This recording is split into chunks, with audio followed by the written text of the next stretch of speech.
আসসালামু আলাইকুম dear students, কেমন আছেন সবাই? আশা রাখি সবাই খুবই ভালো আছেন। আজকে আমাদের 23 নম্বর ক্লাস। 23 নম্বর ক্লাসে আমরা দেখতে চলেছি লুপ রিলেটেড সি প্রোগ্রামের বেসিক। তো লুপ রিলেটেড সি প্রোগ্রামিং করতে গেলে আমাদের কি কি ব্যাপার জানতে হবে?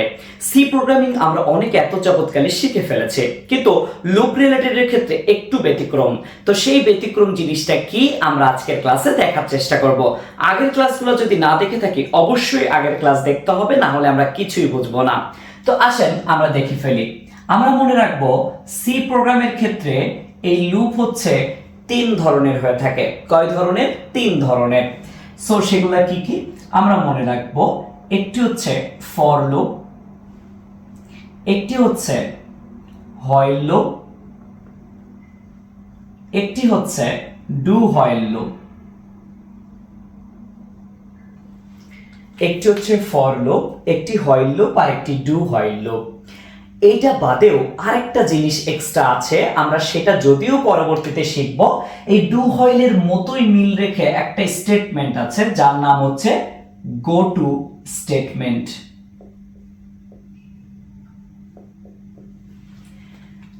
আবারও বলছি, লুপ হচ্ছে তিন প্রকার। একটি হচ্ছে for loop, while loop, do while loop. এটি বাদেও আরেক ধরনের স্টেটমেন্ট আছে গো টু স্টেটমেন্ট। এটি অনেকটা ডু হোয়াইলের মতো, সেটি আমরা দেখার চেষ্টা করব পরবর্তীতে। আজকের ক্লাসে আমরা ফর, হোয়াইল আর ডু হোয়াইল নিয়ে আলোচনা করব। এগুলোর বেসিক স্ট্রাকচার কেমন হয় সেটা দেখার চেষ্টা করব, এবং এর পরবর্তী ক্লাসগুলোতে এইগুলা ব্যবহার করে কিভাবে ম্যাথ সলভ করতে হয় সেটাও আমরা দেখব। তো চলেন আমরা এগুলার বেসিক স্ট্রাকচার দেখে ফেলি। প্রথমে আমরা ফর লুপের স্ট্রাকচারটা শিখে ফেলি। ফর লুপের বেসিক স্ট্রাকচার কেমন হয়? আমাদেরকে যদি বলে বেসিক স্ট্রাকচার লিখতে, তবে আজকের ক্লাসে আমরা যেগুলো শিখতেছি এটা লিখব। তো ফর লুপের বেসিক স্ট্রাকচার কেমন? প্রথমে আমরা ফর লিখব, তারপরে ফার্স্ট ব্র্যাকেট ব্যবহার করব। আমরা আরেকবার বলে দিই, সেটা হচ্ছে 23 নম্বরের এই ক্লাসটা করতে গেলে আপনাকে অবশ্যই 20 নম্বর ক্লাসটা লাস্ট পর্যন্ত দেখতে হবে। এই 20 নম্বর ক্লাস যদি দেখে থাকেন তবে এই ক্লাসটা বুঝতে কোনো অসুবিধা হবে না। তো ফর লুপের ক্ষেত্রে প্রথমে লিখতে হবে ইনিশিয়ালাইজেশন। আমরা যদি আগের ক্লাসগুলো করে থাকি তো ইনিশিয়ালাইজেশন কি জিনিস আমরা এত যাবত বুঝে ফেলেছি। এরপরে কি হবে? সেমিকোলন। সেমিকোলন দিয়ে আমরা কি লিখব? কন্ডিশন। আমরা লিখব হচ্ছে কন্ডিশন। সো কন্ডিশন কি জিনিস সেটাও আমরা জানি। এরপরে আমরা লিখব, এই যে সেমিকোলন দিব, সেমিকোলন দিয়ে লিখব ইনক্রিমেন্ট বা ডিক্রিমেন্ট। এটা লিখে ফেলবো। দেন আমরা এভাবে একটা সেকেন্ড ব্র্যাকেট দিব, তারপরে আমরা লিখব স্টেটমেন্ট, দেওয়ার পরে সেমিকোলন দিব, দেন সেকেন্ড ব্র্যাকেট ইউজ করব। তাহলেই হয়ে যাচ্ছে আমাদের ফর লুপের বেসিক স্ট্রাকচার। এই বেসিক স্ট্রাকচারটা খুব সহজে আমরা মনে রাখতে পারবো। তাহলে কিভাবে মনে রাখবো? আমরা মনে রাখবো আইসিআই ভাবে। আইসিআই কিভাবে? আই মানে ইনিশিয়ালাইজেশন, সি হচ্ছে কন্ডিশন, আবার আইতে ইনক্রিমেন্ট। আমরা এইভাবে মনে রাখবো। তাহলে ফর লুপের তিনটা জিনিস মনে রাখতে হয়, আইতে ইনিশিয়ালাইজেশন, সিতে কন্ডিশন, আইতে ইনক্রিমেন্ট। আর এরপরে এগুলো হয়ে গেলে আপনাকে দিতে হবে বিবৃতি অর্থাৎ স্টেটমেন্ট, লাস্টে স্টেটমেন্ট। আমরা খুব সহজে মনে রাখবো। তাহলে আমাকে একটা স্টেটমেন্ট দিতে হবে। কি স্টেটমেন্ট দিতে হবে? ইনিশিয়ালাইজেশন, কন্ডিশন আর ইনক্রিমেন্টের স্টেটমেন্ট। সো খুব সহজেই আমরা এটা মনে রাখতে পারবো এভাবে। আচ্ছা, এখন আসি আমরা যদি হোয়াইল লুপের স্ট্রাকচারটা দেখি এবারে। হোয়াইল লুপের স্ট্রাকচার। সো হোয়াইল লুপের স্ট্রাকচারটা কেমন হবে? হোয়াইল লুপের স্ট্রাকচার খুবই সহজ। আমরা কি করব জানেন? এই যে ইনিশিয়ালাইজেশন, এটাকে বাইরে বের করে এইটার উপরে লিখব। অর্থাৎ আমি যদি এখন লেখার চেষ্টা করি, প্রথমে লিখব আমি কাউন্টার, কি লিখব? Counter initialization. Counter initialization. আপনারা খেয়াল করবেন আমি এই লাইনের পরে কোনো সেমিকোলন ব্যবহার করি নাই, বাট এটার পরে সেমিকোলন ব্যবহার করেছি। খুব গুরুত্বপূর্ণ, কোথায় সেমিকোলন ব্যবহার করছি আর কোথায় ব্যবহার করছি না এটা মনে রাখতে হবে। দেখেন এখানে সেমিকোলন, এখানে সেমিকোলন, ঠিক আছে? এগুলো খেয়াল রাখতে হবে। কাউন্টার ইনিশিয়ালাইজেশন, এটার পরে আমরা সেমিকোলন ব্যবহার করেছি। তারপরে আমরা এখানে লিখব হোয়াইল, হোয়াইলের ভিতরে আমরা দিব কন্ডিশন, এটা ফার্স্ট ব্র্যাকেট, এটার পরে সেমিকোলন হবে না। এরপরে আমরা এই যে সেকেন্ড ব্র্যাকেট দিলাম। তাহলে খেয়াল করেন ইনিশিয়ালাইজেশন চলে গেল উপরে, কন্ডিশন হয়লের মধ্যে, আর এই ইনক্রিমেন্টটা চলে আসবে স্টেটমেন্টের নিচে। অর্থাৎ আমি প্রথমে লিখব স্টেটমেন্ট,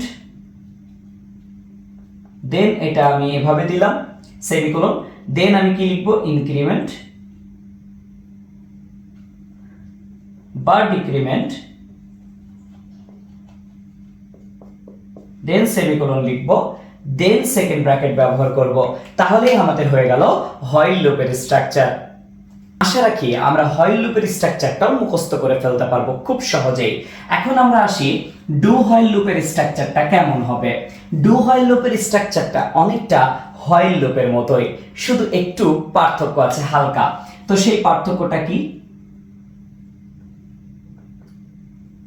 ডু হোয়াইল লুপের ক্ষেত্রে আমরা সিম্পলি মনে রাখবো এটার ক্ষেত্রে প্রথমে কাউন্টার ইনিশিয়ালাইজেশন,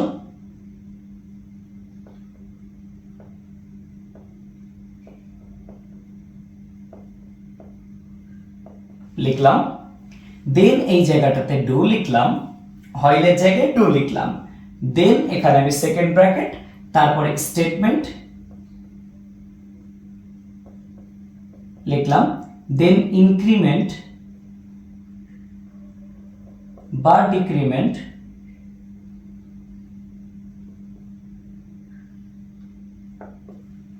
দেন এটা দিলাম, দেন এই শেষে হবে হোয়াইল দিয়ে কন্ডিশন, তবেই শেষে সেমিকোলন হবে। আগেরগুলোতে আপনারা খেয়াল করেছেন এই জায়গাটাতে যে ছিল তার ক্ষেত্রে সেমিকোলন হয় নাই, এখানে এই পজিশনে ডু আছে তাই এখানে কোনো সেমিকোলন হয় নাই, কিন্তু এই হোয়াইলটা যখন নিচে চলে আসছে তখন এটার পরে কিন্তু সেমিকোলন হয়েছে। আমাদের এটা খেয়াল রাখতে হবে। তাহলে আজকের ক্লাসে আমরা ফর লুপ, হোয়াইল লুপ এবং ডু হোয়াইল লুপের বেসিক স্ট্রাকচার শিখে ফেলেছি। একই সাথে আমরা আজকের ক্লাসে এই গো টু স্টেটমেন্টটা এক্সট্রা ভাবে শিখে রাখবো। গো টু একসাথে হবে, গো টু একসাথে হবে, গো টু স্টেটমেন্ট। এটা কেমন হবে আমরা একটু দেখে ফেলি। এটাও অনেকটা ডু হোয়াইলের মতো। কিসের মতো? ডু হোয়াইলের মতো। প্রথমে এখানে হবে কাউন্টার ইনিশিয়ালাইজেশন,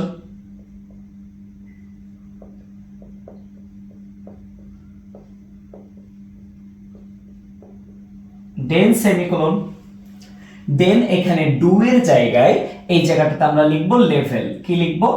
লেভেল। ছোট হাতে লেভেল লিখে এইভাবে আমরা কোলন দিব, সেমিকোলন না, এখানে কি দিচ্ছি? কোলন।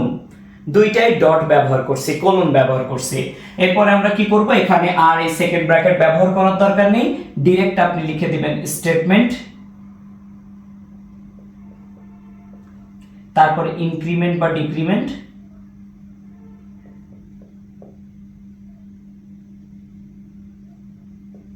ঠিক আছে? এটা লিখবো। দেন এখানে যেহেতু সেকেন্ড ব্র্যাকেট আগে ব্যবহার করিনি তাহলে এখানেও আর ব্যবহার হবে না। এবারে আমাদের এখানে হোয়াইল আছে, আমাদের এই জায়গাটাতে হবে ইফ। কি হবে? ইফ হবে। ইফ দিয়ে ব্র্যাকেটের মধ্যে হবে কন্ডিশন। তবে এখানে কোনো সেমিকোলন হবে না, এখানে হোয়াইলের সেমিকোলন হয়েছিল, এখানে কোনো সেমিকোলন হবে না, এটা মাথায় রাখতে হবে। এরপরে কি হবে? এই জায়গাটাতে হবে গো টু লেভেল। কি হবে? Go to level. আমরা এটা মনে রাখবো, এখানে সেমিকোলন হবে, গো টু লেভেলের পরে সেমিকোলন হবে। তাহলে আজকের ক্লাসে আমরা কত সুন্দর সুন্দর জিনিস শিখলাম। আমরা ফর লুপের স্ট্রাকচার শিখেছি, হোয়াইল লুপের স্ট্রাকচার শিখেছি, ডু হোয়াইল লুপের স্ট্রাকচার শিখেছি, আবার আমরা গো টু স্টেটমেন্টের স্ট্রাকচারও শিখেছি। এই স্ট্রাকচারগুলো দিয়ে কিভাবে ম্যাথ করতে হয় সেটা আমরা পরের ক্লাসে দেখার চেষ্টা করব। এইগুলা পরীক্ষায় অনেক বেশি আসে, তাই আপনাকে অবশ্যই মুখস্থ রাখতে হবে।